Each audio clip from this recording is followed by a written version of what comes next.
আল্লাহর সংজ্ঞা কি ইসলামে, এবং এই সংজ্ঞায় অবজ্ঞাসূচক অনেক বিষয় রয়েছে এবং এটি অন্যান্য ধর্মবিশ্বাসের বিপরীত। প্রকৃতপক্ষে ইসলামে আল্লাহর সংজ্ঞায় বলে দিচ্ছে আল্লাহ কি এবং আল্লাহ যা নন তাও বলা হয়েছে। এছাড়া ঈশ্বরকে জানতে গেলে ঈশ্বর কি নন তা জানাও গুরুত্বপূর্ণ, যাতে করে যদি কেউ মিথ্যে দাবি করে যে অমুক অমুক ঈশ্বর, তখন আপনি যাতে সহজে বুঝতে পারেন যে এটা মিথ্যে দাবি। এ পর্যন্ত যত জবাব পাওয়া গেছে আল্লাহর সংজ্ঞা নিয়ে, তার মধ্যে সর্বোত্তম হচ্ছে যা কোনো মুসলমান আপনাকে দিতে পারেন, তা হচ্ছে কোরআন থেকে সূরা ইখলাস অধ্যায় নম্বর 112 আয়াত নম্বর 1 থেকে 4। এখানে বলা হয়েছে, কুল হুয়াল্লাহু আহাদ, বলো তিনি আল্লাহ এক এবং অদ্বিতীয়, আল্লাহু সামাদ, আল্লাহ অমুখাপেক্ষী ও চিরঞ্জীব, লাম ইয়ালিদ ওয়া লাম ইউলাদ, তিনি কাউকে জন্ম দেননি, কখনো জন্ম নেননি, ওয়া লাম ইয়াকুল লাহু কুফুয়ান আহাদ, এবং তার সমতুল্য কিছু নেই। এটি পবিত্র কোরআনে দেয়া আল্লাহ সুবহানাহু ওয়া তাআলার সর্বশক্তিমান ঈশ্বরের 4 লাইনের সংজ্ঞা। এটি হচ্ছে ধর্মতত্ত্বের কোষ্ঠী পাথর, এটি হচ্ছে শনাক্ত করার লিটমাস পরীক্ষা। যদি কেউ বলে যে অমুক অমুক ঈশ্বর, যদি কোনো ব্যক্তি 4 লাইনের সঙ্গে ঈশ্বর প্রমাণিত হন, তাহলে মুসলিমদের তা মেনে নিতে কোনো আপত্তি নেই যে তিনি ঈশ্বর। প্রথম টেস্ট, কুল হুয়াল্লাহু আহাদ, বলো তিনি আল্লাহ এক এবং অদ্বিতীয়, আল্লাহু সামাদ, আল্লাহ অমুখাপেক্ষী ও চিরঞ্জীব, লাম ইয়ালিদ ওয়া লাম ইউলাদ, তিনি কাউকে জন্ম দেননি, কখনো জন্ম নেননি, ওয়া লাম ইয়াকুল লাহু কুফুয়ান আহাদ। এবং তার সমতুল্য কেউ নেই। উদাহরণস্বরূপ আমি আপনাদের একটা উদাহরণ দেব। কিছু মানুষ আছে যারা বলে ভগবান রজনীশ ঈশ্বর। প্রশ্নোত্তরের সময় এক হিন্দু ভাই আমাকে বলেন, আমরা হিন্দুরা তাকে ঈশ্বর বলে গণ্য করি না। আমি কখনোই বলিনি যে হিন্দুরা ভগবান রজনীশকে ঈশ্বর বলে।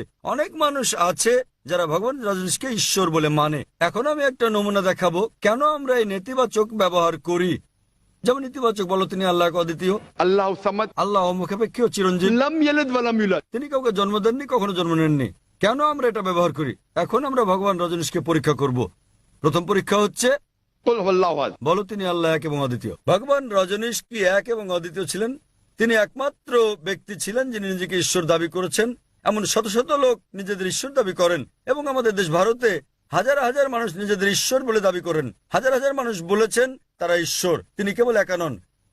কিন্তু একজন রজনীশ ভক্ত বলবে না, ভগবান রজনীশ অদ্বিতীয়। আসুন দ্বিতীয় পরীক্ষা করি। আল্লাহু সামাদ, আল্লাহ অমুখাপেক্ষী ও চিরঞ্জীব। রজনীশ কি অমুখাপেক্ষী ও চিরঞ্জীব? আমরা তার জীবনী পড়েছি, সেখানে আমরা পড়েছি যে ভগবান রজনীশ ভুগছিলেন বিভিন্ন রোগে, অ্যাজমা, ডায়াবেটিস, ম্যালাইটিস, পিঠের ব্যথা ইত্যাদি রোগে। ভাবুন, সর্বশক্তিমান ঈশ্বর ভোগেন অ্যাজমা, ডায়াবেটিস, ম্যালাইটিস, পিঠের ব্যথা ইত্যাদি রোগে। তৃতীয় পরীক্ষা, লাম ইয়ালিদ ওয়া লাম ইউলাদ, তিনি কাউকে জন্ম দেননি, জন্ম নেননি। আমরা জানি ভগবান রজনীশ মধ্যপ্রদেশে জন্মগ্রহণ করেন এবং তার পিতামাতা ছিল। আর 1981 সালে তিনি আমেরিকা যান এবং হাজার হাজার আমেরিকানকে তার ভক্ত বানান, এবং অরেগন রাজ্যে তিনি নতুন সেন্টার চালু করেন, নাম রজনীশপুরম। পরবর্তীতে আমেরিকান সরকার তাকে গ্রেপ্তার করে জেলে পুরে দেয়। রজনীশের অভিযোগ, আমেরিকান সরকার তাকে স্লো পয়জন দিয়েছে। ভাবুন, সর্বশক্তিমান ভগবানকে স্লো পয়জন দেয়। এবং 1985 সালে আমেরিকান সরকার তাকে দেশ থেকে বের করে দিলে তিনি আবার ভারতে ফিরে আসেন এবং পুনা শহরে ফিরে যান, আর সেখানে পুনরায় তার সেন্টার চালু করেন, যাকে আজকে বলা হয় ওশো কমিউন। এবং আজ যদি আপনি ওশো কমিউনে যান, সেখানে তার সমাধিতে মৃত্যুর পরে যেখানে তার দেহভস্য রাখা হয়েছে, সেখানে পাথরের গায়ে খোদাই করে লেখা রয়েছে ওশো। ভগবান রজনীশ ওশো কখনো জন্মাননি, কখনো মরেননি, তবে 1931 সালের 11 ডিসেম্বর থেকে 1990 সালের 19 জানুয়ারি পর্যন্ত পৃথিবী ভ্রমণ করেন। কখনো জন্মাননি, কখনো মরেননি, তবে পৃথিবী ভ্রমণ করেছেন 1931 সালের 11 ডিসেম্বর থেকে 1990 সালের 19 জানুয়ারি পর্যন্ত। সেখানে তারা তার সমাধিতে এটা উল্লেখ করতে ভুলে গেছে যে তাকে পৃথিবীর 21টি দেশ ভিসা দিতে রাজি হয়নি। ভাবুন, সর্বশক্তিমান ঈশ্বর পৃথিবী ভ্রমণ করতে এসেছেন এবং তার ভিসা প্রয়োজন হয়েছে। এবং শেষ পরীক্ষা, ওয়া লাম ইয়াকুল লাহু কুফুয়ান আহাদ, এটা এতই কঠিন যে যদি পৃথিবীর কোনো কিছুকে আপনি ঈশ্বরের সঙ্গে তুলনা করতে পারেন, তিনি ঈশ্বর নন। ওয়া লাম ইয়াকুল লাহু কুফুয়ান আহাদ। আমরা জানি ভগবান রজনীশ, তার সাদা দাড়ি ছিল, মানুষের মতো ছিল, দুটো চোখ, একটা নাক, একটা মুখ, দুটো হাত।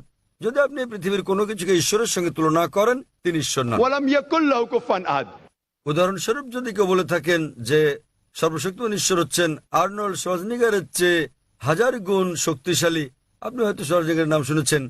এই ব্যক্তি উপাধি পেয়েছিলেন মিস্টার ওয়ার্ল্ড, পৃথিবীর সবচেয়ে শক্তিশালী মানুষ, মিস্টার ইউনিভার্স, মহাবিশ্বের সবচেয়ে শক্তিশালী মানুষ। যখন আপনি পৃথিবীর কোনো কিছুকে ঈশ্বরের সঙ্গে তুলনা করবেন, তাতে হন তিনি আর্নল্ড শোয়ার্জনেগার, দারা সিং বা কিংকং, হন তিনি 1000 গুণ বা লক্ষ গুণ শক্তিশালী। যখনই আপনি পৃথিবীর কোনো কিছুকে ঈশ্বরের সঙ্গে তুলনা করবেন, তিনি ঈশ্বর নন। ولم يكن له كفوا أحد। সুতরাং এই ভাইয়ের কমতি রয়েছে সর্বশক্তিমান ঈশ্বরের ধারণায়। এবারে প্রশ্নের দ্বিতীয় অংশটি নিয়ে বলি যে এটা কেন অন্যান্য ধর্মের ঈশ্বরের ধারণার সাথে বিপরীত। প্রকৃতপক্ষে এটা একটা ভুল ধারণা যে পবিত্র কোরআনে আল্লাহ সুবহানাহু ওয়া তাআলার ধারণা অন্যান্য ধর্মের বিপরীত। এটা অন্যান্য ধর্মের আচার অনুষ্ঠানের বিপরীত, আমি একমত। তবে অন্যান্য ধর্মগ্রন্থের বিপরীত নয়, কারণ দুর্ভাগ্যজনকভাবে বেশিরভাগ ধর্মের অনুসারীরাই, হোক সেটা খ্রিস্টান ধর্ম, হিন্দু ধর্ম ইত্যাদি, তারা নিজেদের ধর্মগ্রন্থ পড়ে দেখে না। তাই যদি আমরা অমুসলিমদের আচার অনুষ্ঠানের পর্যালোচনা করি, তাহলে সেগুলো ইসলামের বিপরীত হলেও ধর্মগ্রন্থের বিপরীত নয়। যে কোনো ধর্মের ঈশ্বরের ধারণা অনুধাবন করতে হলে উত্তম হচ্ছে সে ধর্মগ্রন্থে ঈশ্বরের ব্যাপারে কি বলা হয়েছে তা খুঁজে বের করার চেষ্টা করা। কোন ধর্মের অনুসারীরা কি করছে তা দেখে ঈশ্বরের ধারণা খোঁজা উচিত নয়। উদাহরণস্বরূপ, যদি আপনি শিখ ধর্মের ঈশ্বরের ধারণা জানতে চান, তাহলে উত্তম হচ্ছে পাঠ করা গুরু গ্রন্থ সাহেব, আদি গ্রন্থ। আপনি গুরু গ্রন্থ সাহেবের প্রথম খণ্ড, প্রথম অধ্যায়, প্রথম অনুচ্ছেদটা পাঠ করেন। আপনি এটা জাপুজি নামে পরিচিত। এতে কি বলা হয়েছে? ঠিক আছে, জাপুজি। এতে বলা হয়েছে যে ঈশ্বর একজন, ঈশ্বরকে সত্য বলা হয়েছে, তাকে চিরঞ্জীব বলা হয়, তিনি হচ্ছেন বিরাজমান, তিনি দয়ালু, তিনি ভয় ও অভাব মুক্ত। আর শিখ ধর্ম অনুযায়ী শিখ ধর্মের মানুষ এক ঈশ্বরে বিশ্বাস করে। তারা মূর্তি পূজা বিশ্বাস করে না, তারা অবতারবাদে বিশ্বাস করে না। আর প্রকাশ্যে তাকে এক ওমকারা বলা হয় এবং অপ্রকাশ্যে তাকে ওমকারা বলা হয়। এবং শিখ ধর্মগ্রন্থ পাঠ করলে দেখবেন সেখানে সর্বশক্তিমান স্রষ্টার বিভিন্ন গুণাবলী আছে। যদি শিখ ধর্ম পড়েন, সর্বশক্তিমান ঈশ্বরকে বলা হয়েছে সত্যনামা, তাকে পবিত্র নামে ডাকা হয়েছে। তাকে বলা হয়েছে কর্তার অর্থাৎ স্রষ্টা, তাকে বলা হয়েছে রহিম মানে দয়ালু, তাকে বলা হয়েছে করিম অর্থাৎ দাতা, তাকে আরো বলা হয়েছে ওয়াহে গুরু অর্থাৎ একক সত্য ঈশ্বর। সুতরাং ধর্মগ্রন্থের দিক দিয়ে শিখ এবং ইসলাম ধর্মে ঈশ্বরের ধারণা একই। অনুরূপভাবে হিন্দু ধর্মের কথায় আসি। হিন্দু ধর্মেও যদি হিন্দু ধর্মগ্রন্থ পড়েন, পরিষ্কার উল্লেখ আছে উপনিষদে, ছান্দোক্য উপনিষদ অধ্যায় নম্বর 6, অনুচ্ছেদ নম্বর 2, শ্লোক নম্বর 1, एकम एविदित्यम। ঈশ্বর এক এবং অদ্বিতীয়। এটা আর উল্লেখ আছে শ্বেতাক্ষেত্র উপনিষদে অধ্যায় নম্বর 6, অনুচ্ছেদ নম্বর 9। नाचस्य कसिज जनिता न चदीपा। মহান ঈশ্বরের তার কোনো পিতামাতা নেই, তার কোনো কর্তা নেই, তার কোনো প্রভু নেই। এছাড়া উল্লেখ আছে শ্বেতাক্ষেত্র উপনিষদে অধ্যায় নম্বর 4, শ্লোক নম্বর 19 এবং যজুর্বেদ অধ্যায় নম্বর 32, অনুচ্ছেদ নম্বর 3। न तस्य प्रतिमा अस्ति। মহান ঈশ্বরের কোনো প্রতিমা নেই। সংস্কৃত ভাষায় প্রতিমা মানে হচ্ছে প্রতিবিম্ব, আলোকচিত্র, অঙ্কনচিত্র, ছবি, প্রতিকৃতি, প্রতিমা, মূর্তি, ভাস্কর্য। তাই এখানে বলা হয়েছে न तस्य प्रतिमा अस्ति। মহান ঈশ্বরের কোনো প্রতিবিম্ব নেই, প্রতিকৃতি নেই, আলোকচিত্র নেই, ভাস্কর্য নেই, প্রতিমা নেই, পুতুল নেই, মূর্তি নেই। তবুও দুর্ভাগ্যজনকভাবে দেখা যায় যে হিন্দুরা এখনো প্রতিমা পূজা করে। এজন্য কাকে দোষ দেবেন? আমি বেদের উদ্ধৃতি দিচ্ছি। হিন্দুদের সকল ধর্মগ্রন্থগুলোর মধ্যে বেদ হচ্ছে সর্বশ্রেষ্ঠ গ্রন্থ, কিন্তু তাও আপনি লক্ষ্য করবেন যে হিন্দুরা এখনো প্রতিমা পূজা করছে। কেন? কারণ হিন্দু ধর্মের পণ্ডিতেরা বলেন যে দেখো জাকির ভাই, তুমি জানো নিম্ন শ্রেণীর লোকেরা এগুলো বুঝতে চায় না, তাই মনোনিবেশের জন্য আমাদের প্রতিমা প্রয়োজন হয়। আমরা সচেতনতার উচ্চ পর্যায়ে পৌঁছানোর পর আর প্রতিমার প্রয়োজন হয় না। তখন আমি বললাম হিন্দু পণ্ডিতকে, আমরা মুসলিমরা ইতোমধ্যে সচেতনতার উচ্চ পর্যায়ে পৌঁছে গেছি। এটা হচ্ছে হিন্দু ধর্মের ভিত্তি, বেদের ভিত্তি। কিন্তু হিন্দু ধর্মের আর্য সমাজের মতো কিছু গোত্র আছে যারা প্রতিমা পূজা নিন্দা করে।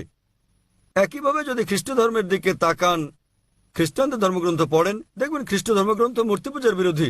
তবুও আপনি দেখেন যে ক্যাথলিকরা তারা ঈশ্বরের চিত্র তৈরি করে এবং বলে যীশু খ্রিস্ট তারপর শান্তি পরিশোধক হচ্ছেন সর্বশক্তিমান ঈশ্বর।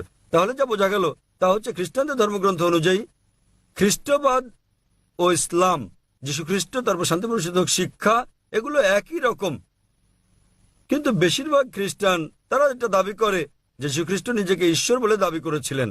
প্রকৃতপক্ষে বাইবেল পড়লে দেখবেন সম্পূর্ণ বাইবেলের মধ্যে কোথাও এমন একটিও স্পষ্ট উক্তি নেই যেখানে যীশু খ্রিস্ট নিজের মুখে বলেছেন যে আমি ঈশ্বর অথবা আমার উপাসনা করো।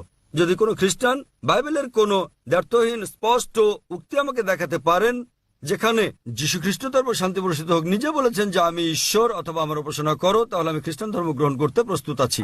প্রকৃতপক্ষে আপনি বাইবেল পড়লে দেখবেন স্পষ্টভাবে উল্লেখ করা হয়েছে গসপেল অফ জন অধ্যায় নম্বর 14 অনুচ্ছেদ নম্বর 28 যীশু খ্রিস্ট সাল্লাম বলেন আমার পিতা আমার চেয়ে মহান। গসপেল অফ জন অধ্যায় নম্বর 10 অনুচ্ছেদ নম্বর 29 আমার পিতা সবার চেয়ে মহান। গসপেল অফ ম্যাথিউ অধ্যায় নম্বর 12 অনুচ্ছেদ নম্বর 28 ঈশ্বরের আত্মার সাহায্যে আমি শয়তানদের বিতাড়িত করি। গসপেল অফ লুক অধ্যায় 11 অনুচ্ছেদ 20 আমি ঈশ্বরের আঙ্গুলের সাহায্যে শয়তানকে তাড়িয়ে দিই। গসপেল অফ জন অধ্যায় নম্বর 5 অনুচ্ছেদ 30 আমি নিজে থেকে কিছু করতে পারি না, আমি যেমন শুনি তেমন বিচার করি এবং আমার বিচার ন্যায্য। আমি আমার ইচ্ছা পূরণ করি না, আমার পিতার ইচ্ছা আমি পূরণ করি। যে ব্যক্তি নিজের ইচ্ছা পূরণ করে না ঈশ্বরের ইচ্ছা পূরণ করে সে একজন মুসলিম। তাই যীশু খ্রিস্ট সাল্লাল্লাহু সাল্লাম ছিলেন একজন মুসলিম। তিনি কখনোই নিজেকে ঈশ্বর দাবি করেননি এবং তা স্পষ্টভাবে উল্লেখ আছে বুক অফ অ্যাক্টসে অধ্যায় নম্বর 2 অনুচ্ছেদ নম্বর 22 হে ইসরায়েলগণ তোমরা শোনো, নাজারেথের যিশু এক ব্যক্তি যাকে ঈশ্বর তোমাদের মধ্য থেকে মনোনীত করেছেন। ঈশ্বর তাকে দিয়ে অনেক অলৌকিক কাজ করিয়েছেন এবং তোমরা তার সাক্ষী। তোমাদের মধ্যে হতে ঈশ্বর মনোনীত এক ব্যক্তি, ঈশ্বর তাকে দিয়ে অনেক অলৌকিক কাজ করিয়েছেন এবং তোমরা তার সাক্ষী। তাই যদি আপনি বাইবেল পড়েন দেখবেন ইহুদি এবং খ্রিস্টান ধর্মে তারা এক ঈশ্বরে বিশ্বাস করে যার কোনো প্রতিমূর্তি নেই। এটা পরিষ্কারভাবে উল্লেখ আছে বুক অফ ডিউটেরোনমিতে অধ্যায় নম্বর 5 অনুচ্ছেদ নম্বর 7 থেকে 9। এখানে বলা হয়েছে যে আমি ছাড়া তোমাদের আর কোনো ঈশ্বর নেই। তোমরা ঊর্ধ্বলোকের স্বর্গ, নিচের মর্ত ও পৃথিবীর নিচের পানিতে থাকা কোনো কিছুর চিত্র খোদাই করো না। তাদের সামনে তোমরা কখনো মাথা নত করবে না, তাদের উপাসনা করবে না, কারণ আমি তোমাদের ঈশ্বর, তোমাদের প্রভু ঈশ্বরান্বিত ঈশ্বর।